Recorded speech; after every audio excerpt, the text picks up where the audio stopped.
अगर आपको कभी फुर्सत लगे ना, तो मैं जो बताने के लिए जा रहा हूँ, ये 5 लोगों के बारे में थोड़ा सा आप पढ़िए।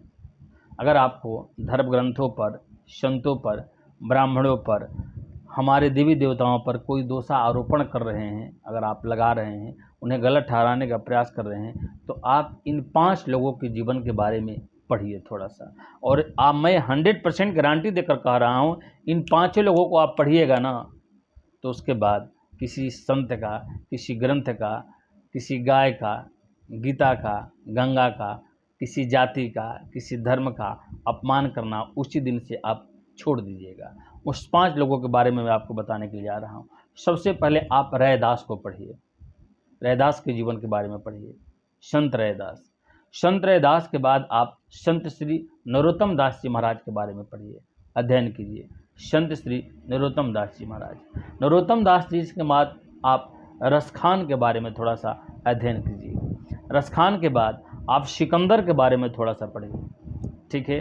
और सिकंदर के बाद आप तुलसी के बारे में, भगवान नारायण के परम प्रिय भक्त तुलसी जी के बारे में आप पढ़कर थोड़ा सा देखिए कि आत्मानंद दुबे का वो लड़का तुलसी जिसका नाम, जिसको राम बोला कहा जाता था, उनके जीवन के बारे में पढ़िए, ठीक है। आप पढ़कर इन महापुरुषों के बारे में और फिर हमसे बात कीजिएगा। मैं 100% गारंटी देकर कह रहा हूँ, ये 5 संतों के बारे में अगर आप पढ़ लेते हैं ना, तो आप किसी भी धर्म पर, किसी भी देवता पर, किसी भी सदग्रंथ पर, गंगा पर, गीता पर, मठों पर, मंदिरों पर आप अंगुली नहीं खड़ा कर सकते। हाँ, अगर आपने सच्चा से पढ़ा लिया तो, हाँ, अगर 2-4 लाइन अगर आपने पढ़ा है तो मैं इस बात को मानने वाला नहीं हूँ। आप पढ़कर थोड़ा सा देखिए।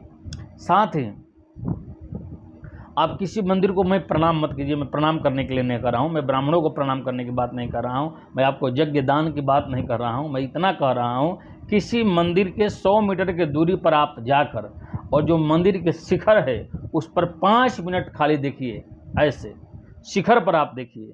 मैं 60 दिनों तक इस नियम को आप फॉलो कीजिए, मैं 100% गारंटी के साथ कह रहा हूँ, उसी दिन से आप उस भगवान के चरणों में झुक जाइएगा। जिनके शिखर को आप 60 दिनों तक निरंतर 5 मिनट तक आप देख लीजिएगा, उस परमात्मा के चरणों में आप झुक जाइएगा। उस दिन के बाद कान पकड़ अपने मुंह में हाथ से मारिएगा और ये रो रो कर भगवान के सामने कहिएगा कि प्रभु, आज के बाद मैं अपमान नहीं करूंगा किसी संत का, किसी सतग्रंथ का, किसी ब्राह्मण का, किसी गौ का, गीता गंगा का।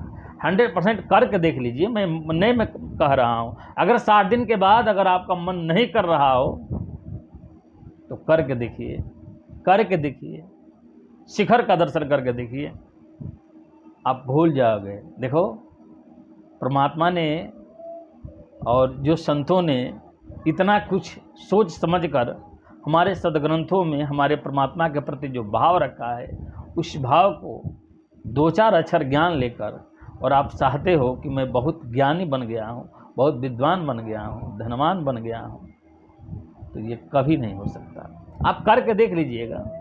अगर ये भी अगर आप नहीं कर पा रहे हो, ठीक है, तो एक काम मैं और बता रहा हूँ, आप कर लीजिए। कोई भी आप एक माला ले लीजिएगा, कोई भी माला, रुद्राक्ष का हो, स्फटिक का हो, मूंगा का हो, तुलसी का हो, कमलगट्टे का हो, वैजंती का हो, कोई भी आप माला लीजिएगा। उस माले को 90 दिनों तक गले में लगा लीजिए और गले में लगाने के बाद किसी भी देवी देवता का आप अपमान करके देखिए तो आपको पता चल जाएगा। हमारे संतों के, हमारे सदग्रंथों के, हमारे वेदों को चिन्ह है, अगर आपके शरीर में स्पर्श हो जाता है ना, तो आपकी सारी सिस्टम को अपने साथ कर लेता है। क्योंकि कृष्ण का मतलब ही होता है कर्षण इति कृष्ण, ठीक है। करके देखिएगा, आज के बाद आपको एक अलग परिवर्तन महसूस होगा और समस्या मिनटों में समाप्त हो जाएगा। बस भाव लगा कर देखिए भजन में। नारायण। हम ब्रजकिशोर चंद्र शास्त्री हो, किसी भी तरह का कोई आपका प्रश्न हो, डिस्क्रिप्शन बॉक्स में जाकर मुझसे संपर्क कीजिए। मैं आपसे निरंतर बात करने के लिए तैयार हूँ, अपने संतों के लिए, अपने सग्रंथों के लिए, अपने धर्म के लिए, अपने मानवता के लिए, अपने राष्ट्र के लिए। नारायण।